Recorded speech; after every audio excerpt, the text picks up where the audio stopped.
क्या उपयोगिता है। इंग्लिश मीडियम विद्यालय में भारी मात्रा में खुल रहे हैं। मैं इस संस्थान के गुरुकुल की परिकल्पना को कुछ मिनट में आपके सामने प्रस्तुत करना चाहता हूँ। बहुत ही संक्षेप में अपने विषय को रखूंगा। यदि आप भारत के ऐतिहासिक ग्रंथों का अध्ययन करेंगे, रामायण और महाभारत जैसे जो ऐतिहासिक ग्रंथ हैं, तो आप उसमें ये पाएंगे कि तीन चीजें भारत में सर्वथा निःशुल्क थी: शिक्षा, चिकित्सा और न्याय। शिक्षा निःशुल्क इस प्रकार थी कि गुरु शिष्य की योग्यता ही गुरु के लिए गुरु दक्षिणा होती थी। द्रोणाचार्य ने अर्जुन से कहा, जाओ फलाने राजा को बंदी बना के लेके चले आओ, यही मेरे लिए गुरु दक्षिणा हो जाएगी। भगवान श्री कृष्ण सांदीपनि मुनि के आश्रम में गए पढ़ने के लिए। गुरु से जब गुरु दक्षिणा के लिए कहा तो गुरु जी ने कहा, मुझे कुछ नहीं चाहिए, तुम जैसा शिष्य ही मेरे लिए गुरु दक्षिणा हो। अपनी गुरु माता के पास जाओ, यदि उनको कुछ चाहिए तो विषय रखो। भगवान श्री कृष्ण अपनी गुरु माता के पास गए। माता ने कहा कि तुम मेरे मृत पुत्र को वापस कर दो, यही गुरु दक्षिणा होगी। भगवान श्री कृष्ण यमलोक जाकर के और उस मृत पुत्र को वापस लाकर गुरु माता को समर्पित किया। इन तथ्यों से क्या साबित होता है कि शिष्य की योग्यता ही गुरु के लिए गुरु दक्षिणा होती है।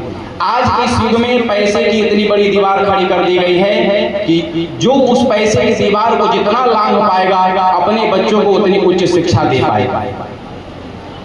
तो शिक्षा उस काल में, वैदिक काल में निःशुल्क थी और इस समय पूर्णतः सशुल्क है। आज विद्यालय से आप ड्रेस खरीदिए, जूता खरीदिए, मोजा खरीदिए, बैग खरीदिए, वो विद्यालय है कि मॉल है, ये बात हमें समझ में नहीं आ रही। शिक्षा पे यदि विचार करें तो शिक्षा का सबसे ज्वलंत उदाहरण, चिकित्सक अपनी चिकित्सा को पूजा मानते थे, कर्तव्य मानते थे। आज पूर्णतः व्यापार बन चुका है। एक शत्रु देश का वैद्य जिसका नाम था सुखेन वैद्य, वो आया और लक्षणों को जीवित करके चला गया था। कल्पना करिए शिक्षा का क्या, चिकित्सा का क्या असर रहा होगा। पहले चोर डॉक्टर तलवार लगा के हमें लूटते थे, आज डॉक्टर लोग इंजेक्शन दिखा करके 1 रुपए की दवाई सीधे 150 रुपए में आ रही है, आप सब जान रहे हैं। तो चिकित्सा को इतना महंगा कर दिया गया। तीसरी बात, न्याय व्यवस्था देख ली जाए तो वादी प्रतिवादी दोनों राजा के पास जाते थे और राजा तुरंत न्याय करता था कुछ ही दिनों में। आज हम अपनी ही भूमि को, अपनी जमीन को अपना सिद्ध करने के लिए तीसरी मुकदमा लड़ रही है। हमारे दादा परदादा लोटा थरिया बेच करके तांबे पीतल का मुकदमा देखे हैं और आज भी मुकदमा सुलझा नहीं है। तो ये शिक्षा व्यवस्था, ये चिकित्सा व्यवस्था और ये न्याय व्यवस्था, ये तीनों भारत में निःशुल्क थी। आज तीनों को जबरदस्त सशुल्क बना दिया गया।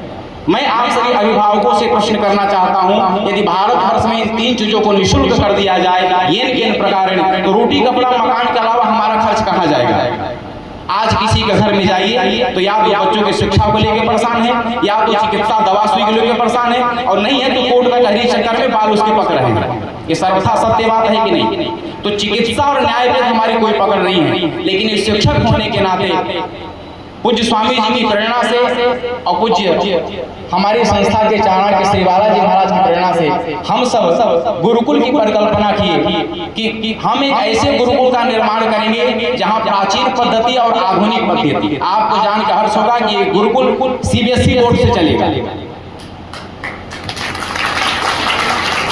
और सर्वथा निःशुल्क व्यवस्था, बच्चों की रहने, खाने पीने, कपड़ा ओढ़ना, दवा सुई, हर मौसम की जितनी भी आवश्यकताएं हैं उनको इस संस्थान द्वारा निःशुल्क दिया जाएगा। गुरुकुल की जब बात की जाती है तो 2 भ्रांतियां व्यक्ति के मन में होती है। पहली भ्रांति है कि गुरुकुल में केवल ब्राह्मण पढ़ता है, गणानांता गणपति गुंगमा में पढ़ता है, शंख बजाता है, एक हाथ की चुंडी रखता है। दूसरी परिकल्पना कि केवल संस्कृत पढ़ाई जाती है, केवल ब्राह्मण पढ़ेगा और केवल संस्कृत पढ़ाया जाएगा। इस गुरुकुल में ऐसी कोई व्यवस्था नहीं। इसमें सभी वर्ण जाति के लोग इस गुरुकुल में पढ़ सकते हैं, सभी के लिए समान व्यवस्थाएं और सभी विषय पढ़ाए जाएंगे। ये 2 परिवर्तन हमने किए। आप देख सकते हैं जो दिव्यांग साहब के सामने बालक भगवान पाणिनि का अष्टाध्यायी, आज तक इतिहास में सबसे अधिक बुद्धि किसी के काम पे है तो भगवान पाणिनि की, जिन्होंने संस्कृत व्याकरण के लिए 4000 सूत्र पढ़ाए। 6 महीने में विद्यार्थी 4000 सूत्रों को कंठस्थ कर ले रहा है। और मैं दावा करता हूँ कि मेरा एक विद्यार्थी 3 घंटे से कम संस्कृत नहीं बोलेगा, और वो संस्कृत जिस सभा में किसी को नहीं आती है। इसका कारण क्या है? कारण ये कि जब इंग्लिश मीडियम व्यवस्था में हम नैकालिक व्यवस्था में बच्चों को पढ़ाते हैं तो साल में 365 दिन होते हैं। यदि 60 दिन छुट्टी काट दी जाए तो 300 दिन विद्यालय खुला। बस को आने जाने में 2 घंटे प्रति लगते हैं। तो 2 घंटे के हिसाब से 300 दिन मतलब 600 घंटे, वर्ष में बच्चे का 600 घंटे खर्च हुआ। आप कल्पना करिए 600 घंटे में से बच्चा 300 घंटे पढ़ लिया तो निकल आगे जाएगा।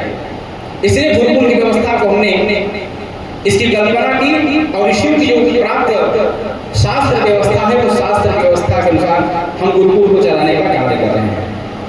मैं अधिक कुछ नहीं कहूँगा, आप मध्य मध्य में बीच बीच में इस गुरुकुल में पढ़ाएं, बच्चों की क्या शिक्षा व्यवस्था चल रही है, कैसे इनके भोजन की व्यवस्था हो रही है, कैसे इनके पठन पाठन की व्यवस्था हो रही है। आप सब आके देखें। समयाभाव के कारण मैं बहुत अधिक भूमिका नहीं दे सकता। कार्यक्रम की अगली कड़ी में हम सब के मध्य इस जिले के जिलाध्यक्ष परम सम्माननीय माननीय श्री बुद्धभूषण सिंह जी आप सब उपस्थित हैं। अब हम चाहेंगे स्वागत का क्रम प्रारंभ हो, तो आदरणीय अध्यक्ष जी का स्वागत श्री हमारे बालाजी महाराज के द्वारा।